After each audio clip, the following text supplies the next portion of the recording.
Siapa sebenarnya Pavel Durov? Di balik sosok pencipta Telegram, terdapat seorang visioner yang memiliki pandangan unik tentang teknologi dan masa depan.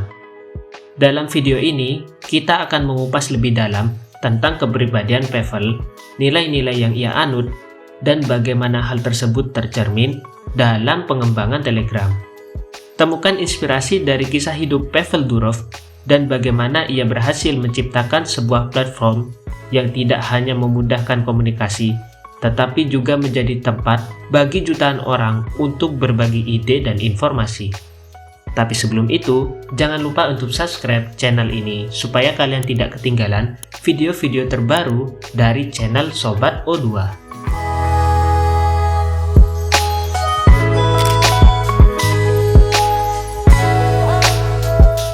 Pavel Durov lahir pada 10 Oktober 1984 di Leningrad.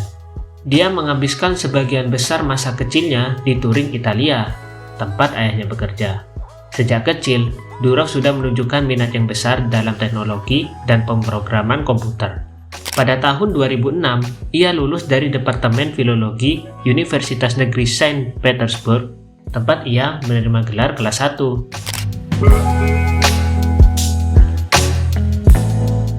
Pada tahun 2006, ia bertemu dengan mantan teman sekelasnya, Vyacheslav Mirilashvili, di Petersburg. Vyacheslav menunjukkan kepada Durov Facebook yang semakin populer. Setelah itu, teman-temannya memutuskan untuk membuat jejaring sosial Rusia yang baru. Lev Leviev, teman sekelas Vyacheslav Mirilashvili dari Israel, menjadi salah satu pendiri ketiga.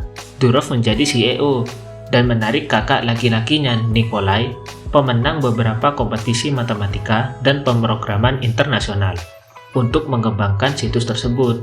Durov meluncurkan vKontakte untuk pengujian beta pada September 2006.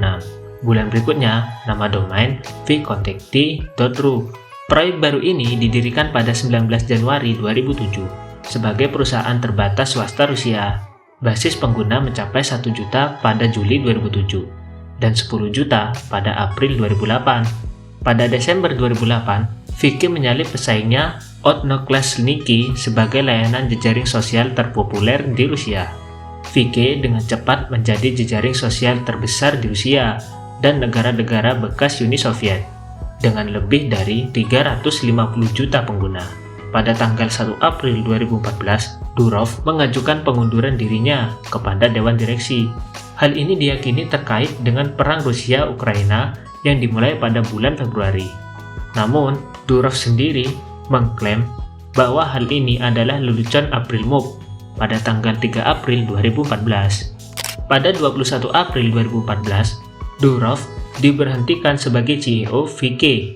Durov kemudian mengklaim bahwa perusahaan tersebut telah diambil alih oleh sekutu Vladimir Putin, yang menyatakan bahwa pemecatannya adalah hasil dari penolakannya untuk menyerahkan rincian pribadi pengguna kepada penegak hukum federal dan penolakannya untuk menyerahkan rincian pribadi orang-orang yang merupakan anggota kelompok Viki yang didedikasikan untuk gerakan protes Euromaidan.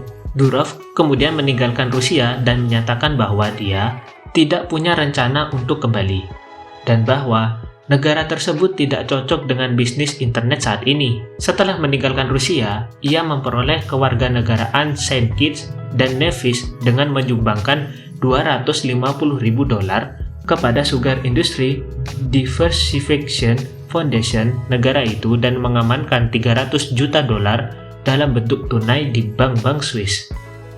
Ini memungkinkannya untuk fokus menciptakan perusahaan berikutnya, Telegram, yang difokuskan pada layanan pesan terinskripsi dengan nama yang sama. Pada tahun 2013, Pavel Durov meluncurkan Telegram.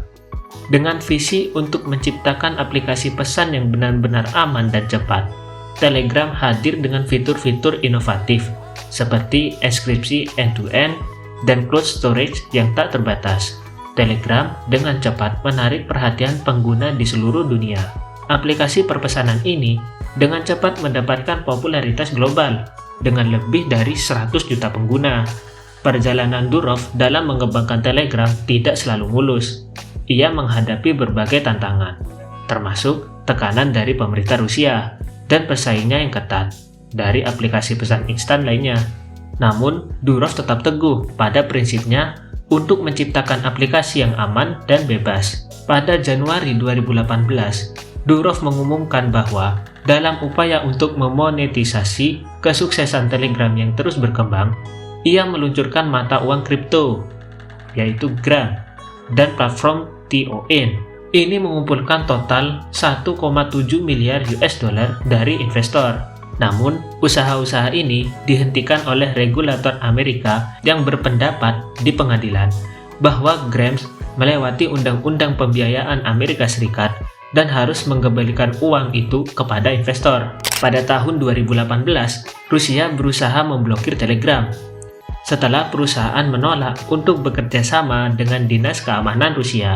Sebuah surat yang bocor dari seorang karyawan FSB menyatakan bahwa pemblokiran tersebut sebenarnya terkait dengan niat perusahaan untuk meluncurkan Telegram Open Network. Selama periode percobaan pemblokiran, Kementerian Luar Negeri Rusia terus mengoperasikan saluran resmi di aplikasi tersebut.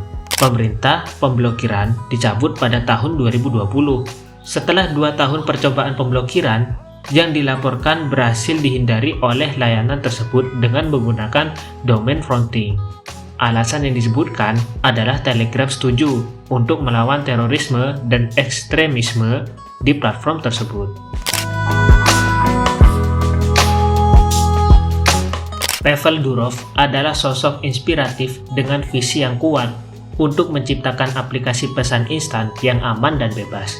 Kisah perjalanan hidupnya membuktikan bahwa dengan tekad dan inovasi, kita dapat menciptakan produk yang berdampak besar pada kehidupan banyak orang. Saat ini, Pavel Durov terus mengembangkan Telegram dan mendukung teknologi blockchain serta cryptocurrency. Dia adalah contoh nyata dari seorang visioner yang berani mengambil risiko demi inovasi dan kebebasan berinternet. Terima kasih sudah menonton. Jangan lupa untuk like, komen, dan subscribe untuk konten inspiratif lainnya. Sampai jumpa di video berikutnya.